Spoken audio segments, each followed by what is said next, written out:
Later, he was already losing territory as his war plans start to look in serious trouble. This morning, Ukrainian troops on the march, reclaiming key areas from Russia in the south and east, liberating the strategic city of Liman in the Donbass, one day after Putin declared the area annexed and part of Russia. Soldiers raising the blue and yellow of the Ukrainian flag, celebrating an important victory. Liman was a vital transportation and logistics hub for Russia. Losing it is another major setback for the Kremlin's military supply lines in their efforts to secure the Donbass region. Russia's campaign has suffered. Sometimes you treat chat like shit, hurt specifically for those who see you as their favorite streamer. Okay, take a second off and reconsider what you just said. Okay, I'm covering the news. Covering the news. Time and place, time and place, time and place, time and place, time and place, time and place, time and place. This community runs on back and forth interaction. So therefore, I always expect you to conduct yourself in a certain way that is complementary, okay, to the content, to the material. Okay? Stop being parasocial and whining about it. Major setbacks this fall. On almost every front, Putin's army is in real difficulty, struggling to hold on to territory it's occupied. No amount of shambolic mobilization, which is the only way to describe it, no amount of annexation, no amount of even veiled nuclear threats can actually get him out of this particular situation. Russia's brutal and indiscriminate tactics claiming more civilian lives. 2 humanitarian convoys shelled in just over a week. Investigators discovering the gruesome aftermath of this attack that left 24 people dead, including 13 children and a pregnant woman. We see some of the destruction the war has brought this town. When Ukrainian troops swept through here in their counter-offensive, it unleashed a chain of events. Putin mobilizing troops, annexing part of Ukraine, even threatening to use nuclear weapons. What lies ahead is a more difficult and more dangerous period in this war.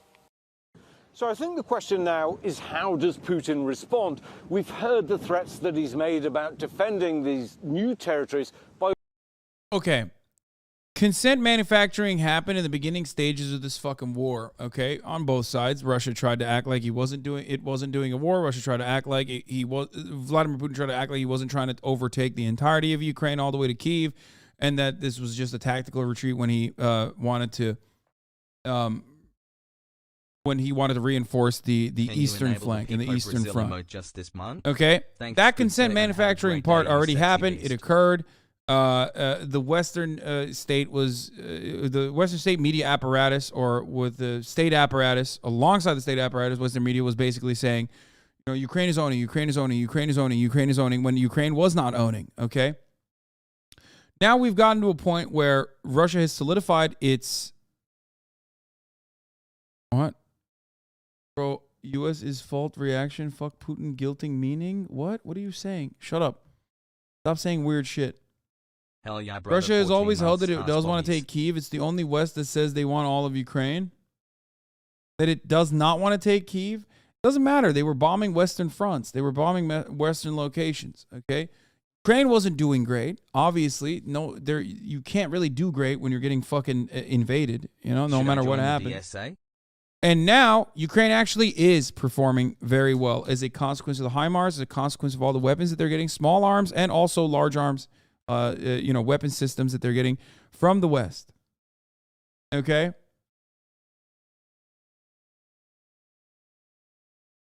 But if you think that this is, at this stage, consent manufacturing, I don't know what to tell you. It's not. I mean, Ukrainian forces are using everything they can in their fucking power, in their arsenal, to take back some of the territories that they had to retreat from Russian bombing campaigns.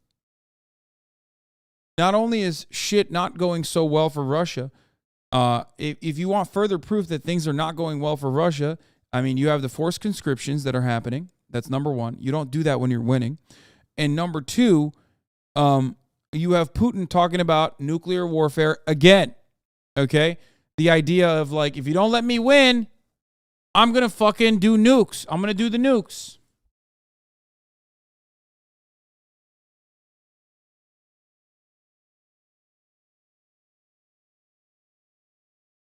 You called this in February. I did. But everyone only remembers me saying it would be, they don't remember me saying it would be insane and it would be impossible and it would be horrifying for Vladimir Putin to try to overtake Ukraine, a country with 44 million citizens, with its nation-state project being, with its nation-state project hinging on, owning Russians. But it doesn't matter. Everybody only fucking hyper-focused on the other side where I was like, Putin is not crazy enough to actually fucking go and HasanAbi is Nazball gang? What? Ew. The fucking least nationalist motherfucker on the planet. Anyway.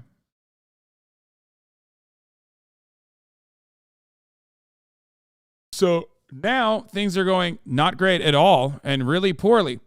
Part of the one of the things that Putin has done is in the LPR, DPR regions institute these elections. The elections results are going to be overwhelmingly in support of Russia. That's the reason why they were held to begin with. Okay, but part of that is because of the mass amount of displacement that already occurred. You bomb the shit out of the areas. You literally have ongoing conflict in the region. Of course, they're now just exclusive. The people left behind are your people. That doesn't mean that it's adequate. That doesn't mean it's right.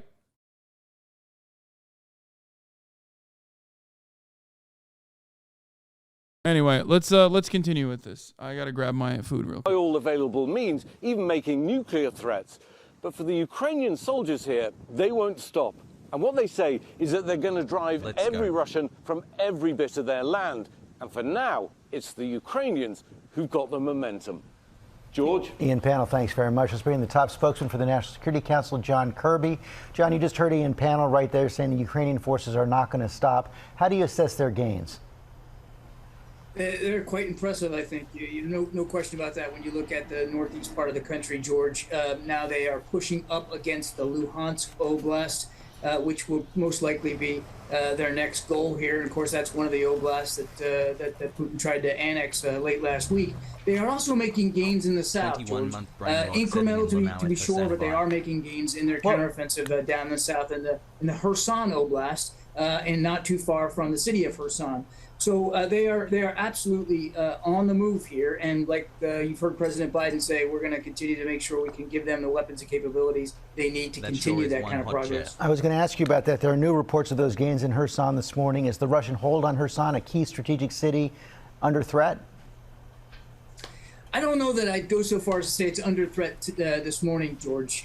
Again, the progress they've made down in the south has been fairly incremental, but it has been positive progress. There's no question about it. What do you make of this new nuclear threat that Vladimir Putin launched on Friday? He had a wild speech there on Friday as well. You've talked about severe consequences if he actually follows through with it. Does that mean a NATO attack on every Russian conventional force inside Ukraine? I don't think we're at a position now where we can talk about that kind of an outcome, George. I mean, these kinds of threats, first of all, they're consistent with the way he's been talking for the last 7 months. And secondly, they are continuing to be irresponsible rhetoric coming from a nuclear power. There's no reason for him to use that kind of bluster, those kinds of threats. We have to take those threats seriously. We must.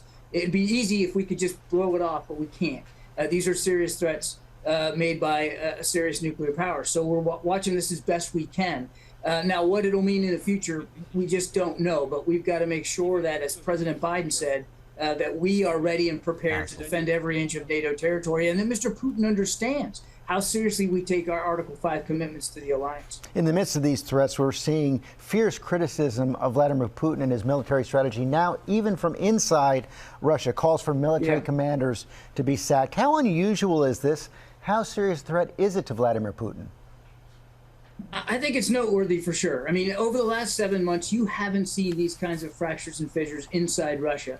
You're talking about elected municipal officials that are speaking out. Obviously, average Russians speaking out and protesting the mobilization. And now you have people in the information space in Russia, usually pro-Kremlin voices, who are now criticizing the government's handling of the war in Ukraine. It's significant. Now, how Mr. Putin reacts to that is of course, an unknown. We don't know how he's going to take all this external criticism. But I think it's also important, and sometimes we forget that in just the last couple of weeks, two of his major countries who have been at least providing some tacit support, India and China, have publicly spoken out against what he's doing in Ukraine and done so right in front of him publicly. So he's losing a lot of sympathetic ears, not only in Russia, but outside Russia as well. John Kirby, thanks as always. Well, hey there, GMA fans. Robin Roberts.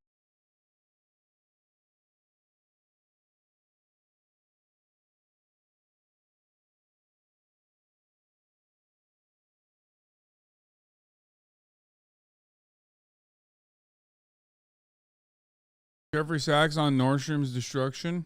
Destruction of the Nord Stream pipeline, which I would bet was a U.S. action, perhaps U.S. and Poland.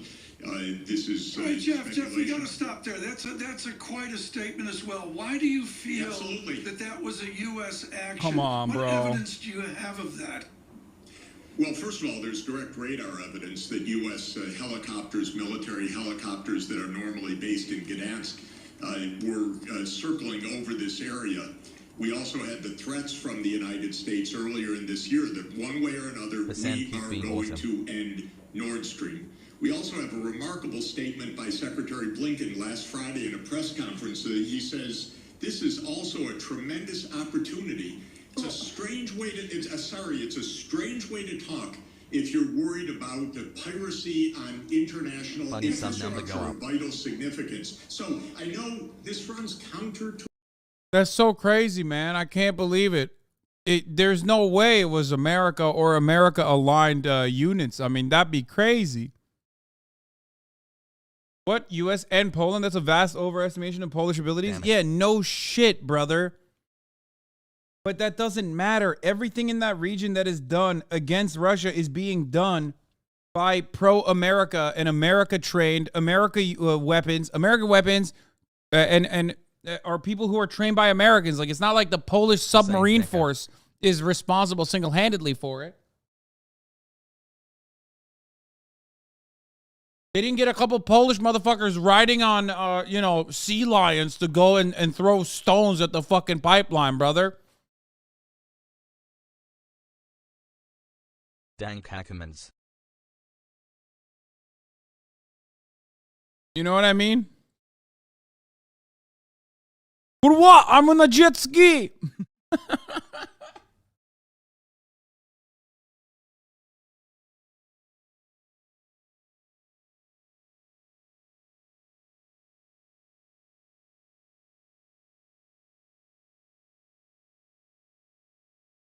To our narrative, it runs. You're not allowed to say these things in the West. But the fact of the matter is, all over the world, when I talk to people, they think the U.S. did it. And just to tell you, and by the way, even reporters on our papers that are involved tell me privately, yeah, well, of course, but it doesn't show up in our media. Professor, I don't want to get into tit for tat about what did or did not.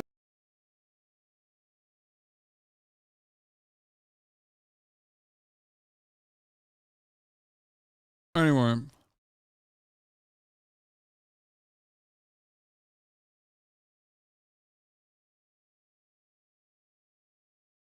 What's your stance on the nuclear stuff? I mean, I think nuclear saber rattling is fucking terrifying. I don't know what Putin's going to do. Only Putin knows what Putin's going to do. Pooty poo. Anyway, let's hear what the United States has to say about it, though. The U.S. is developing contingency plans for possible Russian escalation in its war in Ukraine, including the potential use of tactical nuclear weapons. Also, the possibility of what one source described as a nuclear display. That would be something short of a nuclear strike, including the possibility of a military strike on the Zaporizhzhia nuclear power plant. Joining me now to discuss, retired Brigadier General Mark Kimmett. He's former Assistant Secretary of State for Political Military Affairs, also former Deputy Director for Plans and Strategy at U.S. CENTCOM. General, good to have you on this morning. Hi, Jim. How are you? So this shows how seriously the U.S. is taking these Russian nuclear threats. They've been developing contingency plans for some time. I wonder, can you describe what such contingency plans might involve?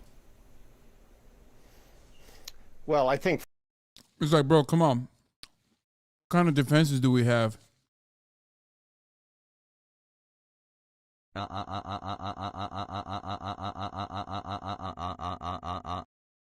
Hold up. No, but for real, come on, dude. Just give us the nuclear defenses. First of all, there's the public face of all of this, which is how we communicate to Russia what we're prepared to do, what we're not prepared to do. My personal view is I think we ought to be deliberately vague on what we are prepared to do. Anytime you draw a red line, that commits you to a certain course of action. Look, I think it's fairly simple to lay down the options. It could be the soft side of it, which is doubling down on sanctions, doubling down on export controls, ranging all the way to a nuclear response of our own and everything in between. Wow. It would be likely that this president is not looking at the far end of that, sort of looking at a response in kind, but not with nuclear weapons. Hard Understood. strikes on Russian facilities inside of Ukraine, most likely. Hey, definitely never hard strikes on infrastructure on global seas. Like, for example, a pipeline. That would never happen.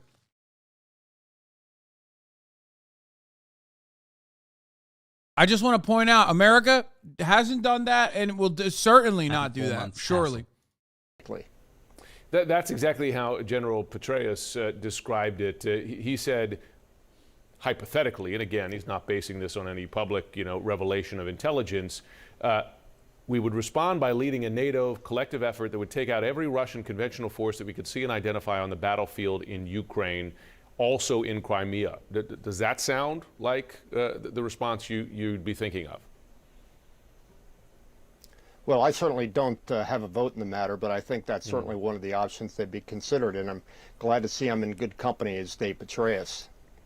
Let me ask you this then, because a concern from the start of this war, which has qualified really every U.S. NATO step in response to the Russian invasion, the quality of weapons, the range of weapons, the degree of military support for Ukraine, has been concerns about sparking a broader war with Russia. For instance, that's why the idea of a no-fly zone was eliminated, because that would be putting NATO warplanes in direct conflict with Russian forces.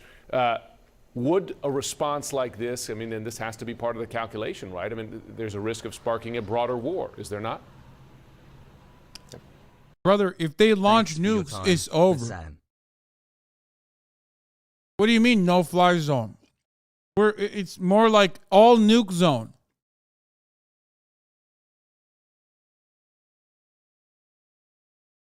This stream, if nukes are used, 350K viewers. Yeah, we'll have a banger end to the world. You know what I mean? We'll watch it.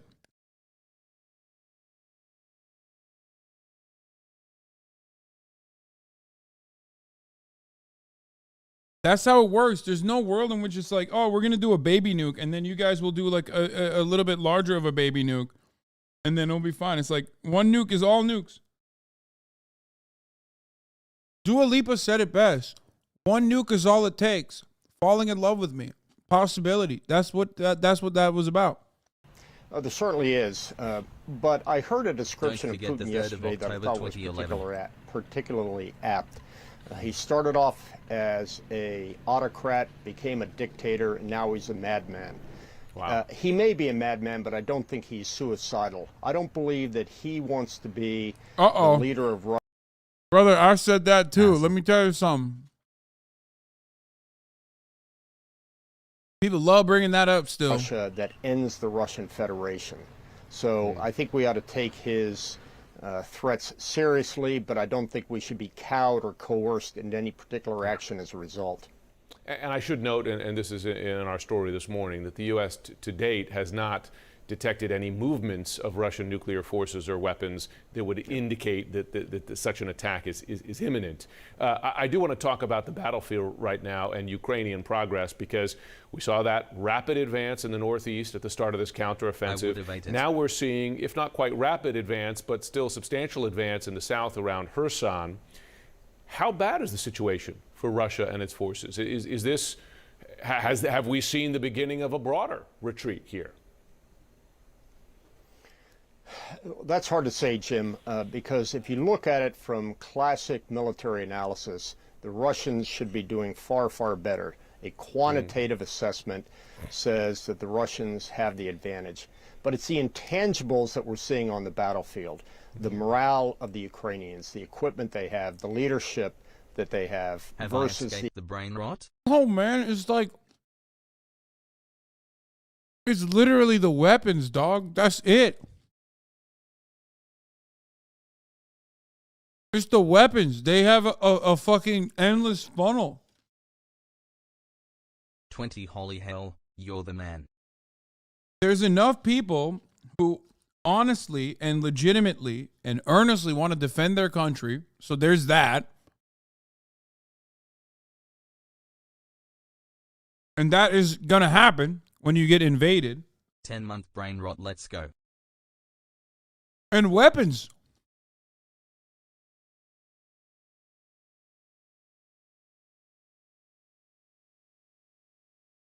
the exact opposite on the side of the Russians. I don't think you can take a conventional military ruler and measure this as well as may have been in the past. I don't particularly think there's going to be a breakout anytime soon, but there will be continued pressures on the Russians, both in the north and the south. Brigadier General Mark Himmitt, good to have you on this morning. Thanks so much. Hi. The New York Times reporting this. In background conversations, a range of officials suggested that if Russia detonated a tactical nuclear weapon on Ukrainian soil, the options included unplugging Russia from the world economy or some kind of military response, the one that would most likely be delivered by the Ukrainians with Western-provided conventional weapons. Joining us now, one of the reporters behind this story, CNN political and national security analyst David Sanger. This is such a great story, I think, because it really puts us in the moment that we're in, which is kind of an alarming one, although you also do point out, for instance, that there are some reasons why senior officials are saying not to be. Have you considered that Ukrainians got that dog in them? Brother, no matter what happens, when you're fucking backed into a corner, you got to have that dog in you. You know what I mean? That's what it is for them. It's life or death. Yes, but culture. That's why they got that dog in them. I was worried to tune in and you'd be talking about Fortnite or something.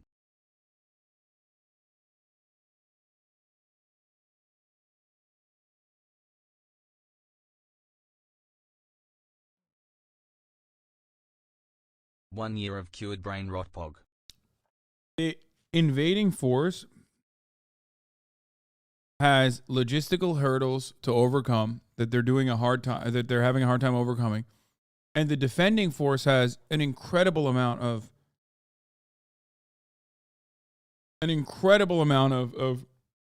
help that it's getting from the international community.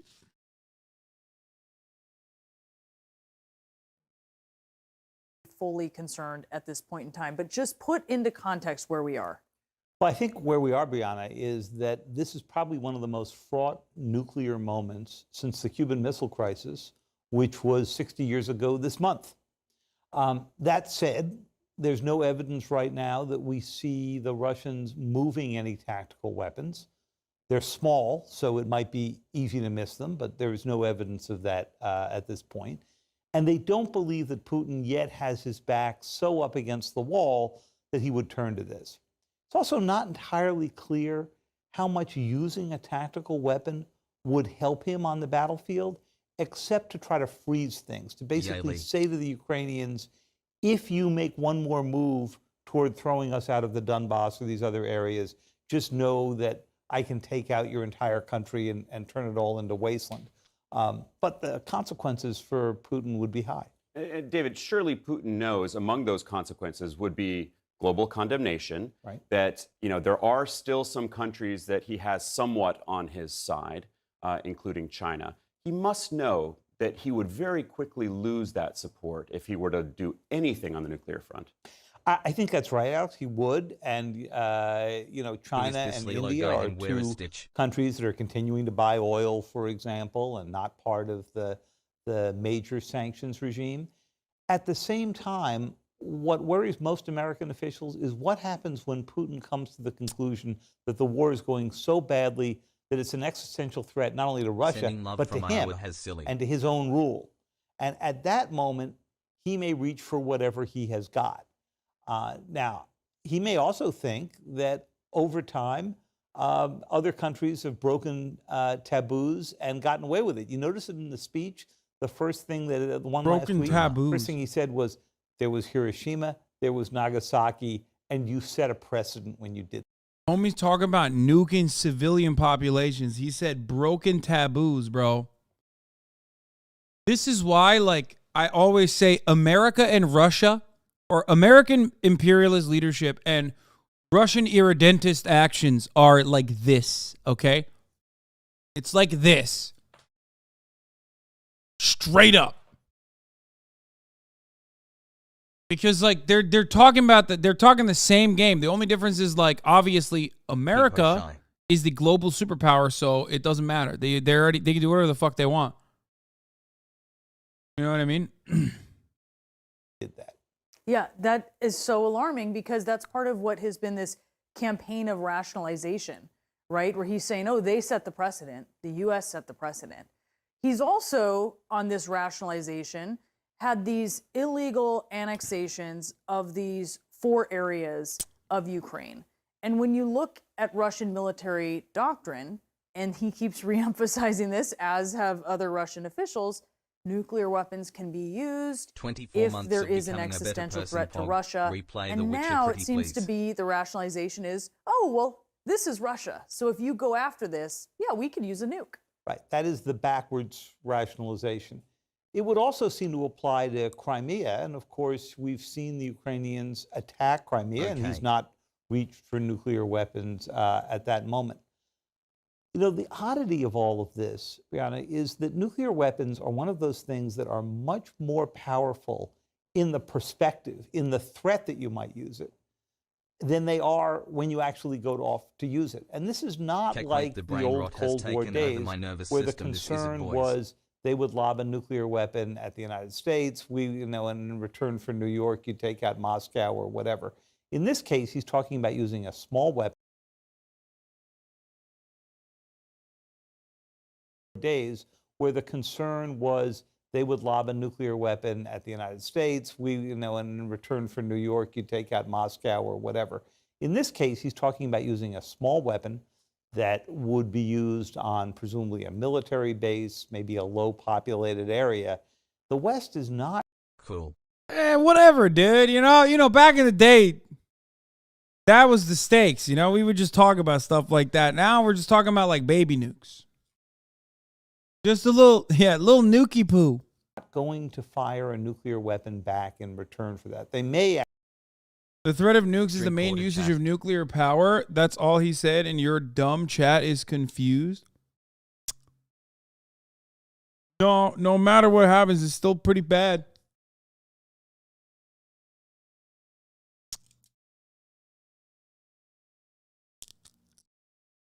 At HasanAbi, can you read my message?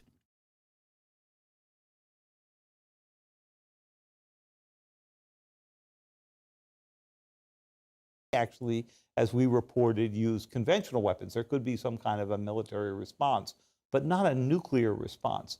And so he may well think that, over time, he would get away with this. He also thinks that over time, the West is going to lose interest in Ukraine, that as the winter sets in Europe, the interest in continuing the sanctions is going to diminish. You've already seen protests in Europe about high prices and I shortages. gave you the Armenian card, So but you he's never betting used it, that we'll lose WTF, interest. man.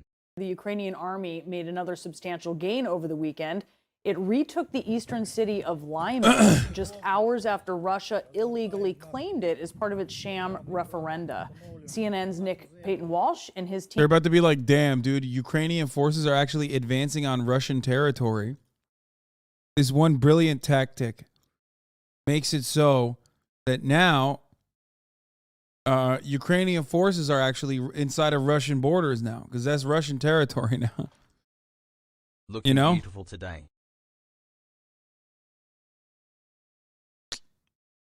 No, the noise gate is still off. I just clicked a little bit to see if it was off. It's still fucking off. Okay. chatter.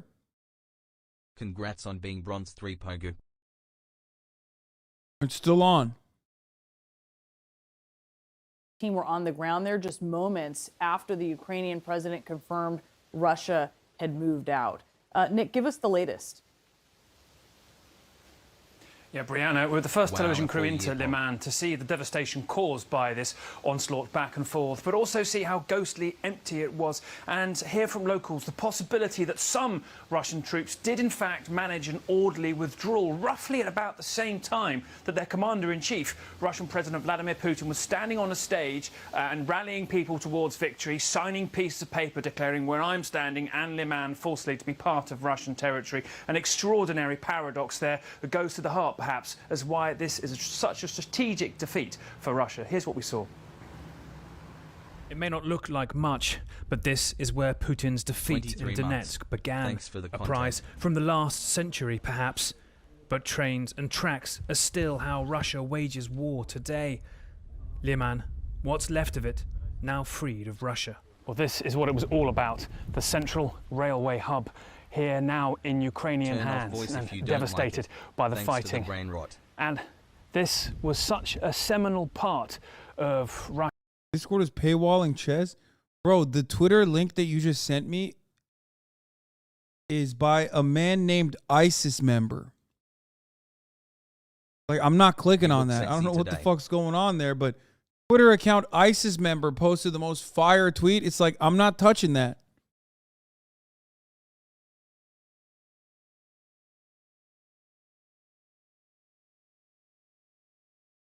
That's my Kanye West fan, by the way. Donos, we need to rise up against Lausanne. All that hard work, sweat and tears we give to him. Russia's occupation. Yeah, FBI trying to catch me slip. Dude, FBI guy in the chat like, hey, click on this ISIS member account. It's pretty funny, right? Fucking got him, boys! He clicked on it! Prime sub since Mrs. Can called. Donetsk and Luhansk. The concern for Moscow is the knock-on effect this is going to have for their forces all the way to the Russian border. On the town's edges, we saw no sign of the hundreds of Russian prisoners or dead that had been expected to follow Moscow's strategic defeat here, nor inside it either. Perhaps they have already been taken away. Instead, utter silence. Only local bicycles on the streets. Several residents told us the Russians actually left in large numbers on Friday. They left in the night and the day, people said. I didn't see it myself, but they say they sat on their APCs and their bags were falling off as they drove. They ran like this. It would be remarkable timing that Russia fled Le Mans in the very same hours that Putin was signing papers declaring here Russian territory and holding a rally on Red Square. A similar story in the local administration, where the only signs of Russia left are burned flags. They ran away without saying a word to anybody, he says. It's bad. No work, no gas, no power, nothing. The shops didn't work.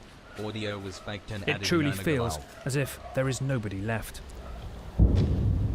A ghostly silence here, apart from occasional shelling and small arms fire.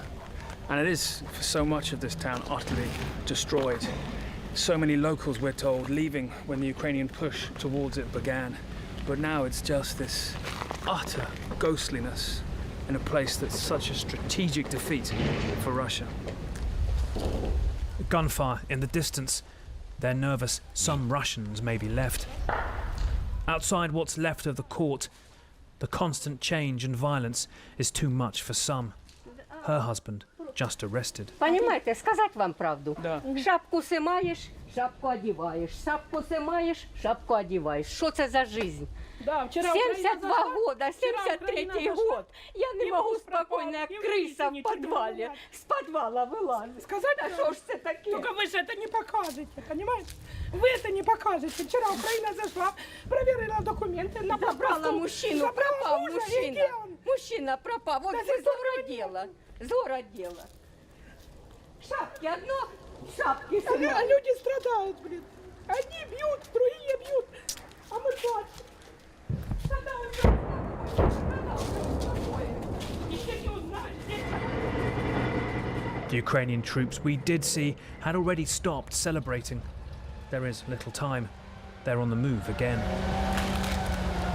Another Russian target further east, Kremina, in their sights. And those left in Le Mans, a town cursed. It was not pro-Russian sympathizers, were they? Has No, man. People are fucking sick and tired. They don't want the Ukrainian government to come in and be like, all right, you might be a pro-Russian sympathizer. You're going to jail. They don't want the Ukrainian government to be like, hey, we're forcing you to fucking go to war.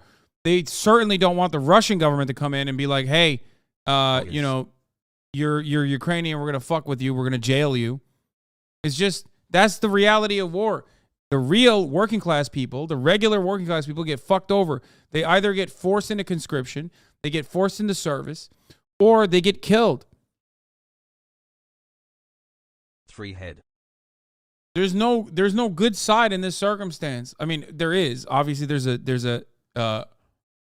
a real and legitimate need for emancipation and to purge the country of invading forces. Obviously, there is a less evil side, okay? Less awful side. But ultimately, that's why I always say at the top of the hour, there's a 6-second ad break. If you no longer want to see those ads, all you need to do is subscribe. There is no good side in that. Okay, all jokes aside, before I do the fucking segue, I'm going to get back to that. I know that was fucked up. Here's what I will say.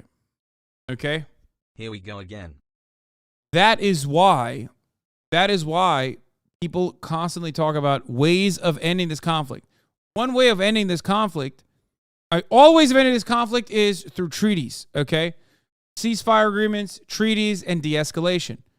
It's never by adding more guns into the pile and pushing further, whether it be Russia, pummeling and adding more conscripted forces into the fucking fight. And trying to galvanize its support internally. 25 months, Sam. And same goes for the Ukrainian side as well. It's not going to happen like that. It's going to happen with either one side overpowering the other.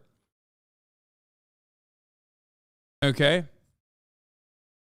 Going to happen either with one side overpowering the other, but ultimately still coming to a treaty, coming to the table and negotiating the conditions of surrender.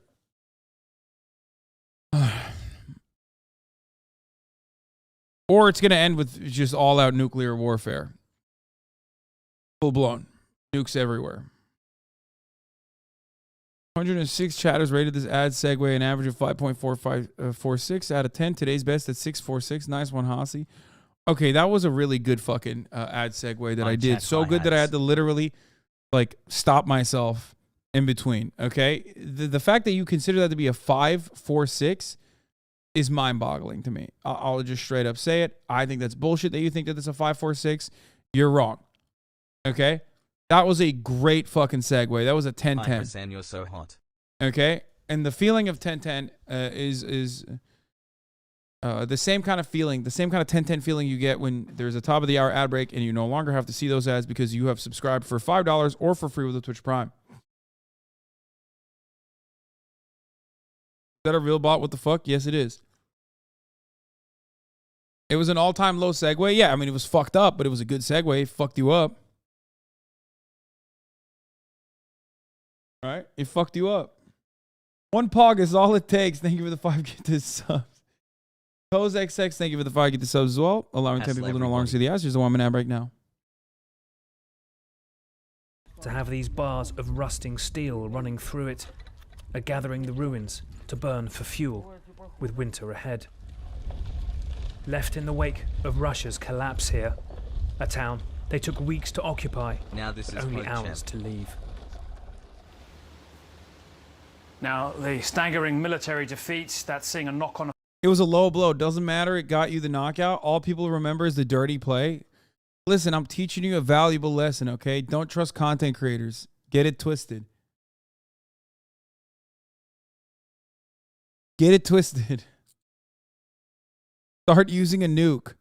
Use a nuke. Please start using nukes. Nuclear missiles are an investment and an investment only. You will be victorious. You will win. You will do all of that. You understand? You will become a hegemonic power again and rebuild your fucking empire.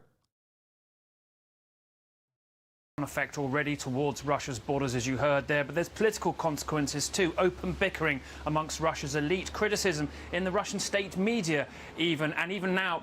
If last month taught me anything about content creators, is that I don't trust any of you. Man, I've been consistent for 10 fucking years. I don't give a fuck if you don't trust me. At least you know that I will be consistent no matter what. Okay?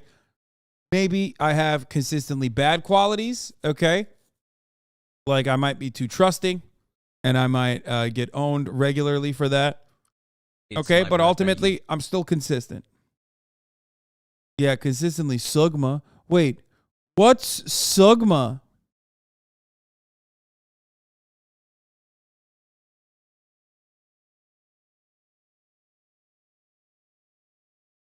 Whoa, Sugma balls. No!